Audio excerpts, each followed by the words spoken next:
อันนี้แหละเนาะทางบ้านเฮาก็ย่างได้หน่อยนึงเนาะขี้ฝุ่นขี้ฝอยก็หลายพี่น้องเอ้ย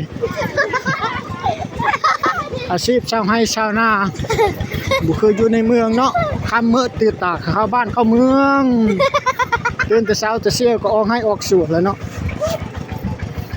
ผัวไผเมียมันอาชีพชาวไร่ชาวนาตื่นเช้ามาก็ไปไว้หาเช้ากินค่ำเอาเงินไปวัดได้เนาะไป โอ้โซเฟอร์ร้อยเนาะเล่งเล่ง เอาให้แล้ว โอ้ยาวๆเลยมันนี่เนาะแล้วว่า50 กิโลเมตรตรงมันนี่ มาเอามาไปใช่เอาเองแล้วให้แล้วว่าไปรักเก่าเล่ง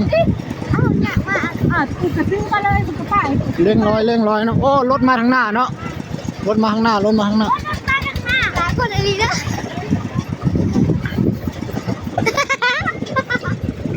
สติคือโอ้รถไทยกับรถไทยเจอกันพี่น้องเลย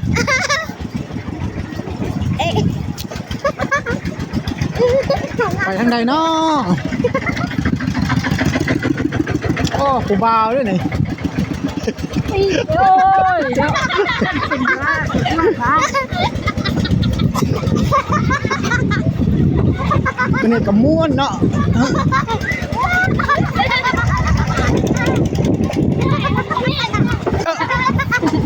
ชุดยอดทางเนาะขออยากสัมผัสชีวิตเรามาทางเส้นนี้เด้อใช่เอาเล่นแล้วชุดยอด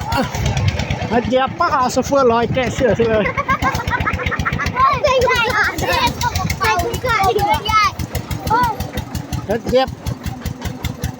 รถขึ้นแล้วนะเมื่อกี้พูดเรื่องหลักเลยย้อนเฮือนรสชาติแล้วบัดนี้รู้จักกันตัวแล้วเหรอไข่หัวบ่ว้าจอด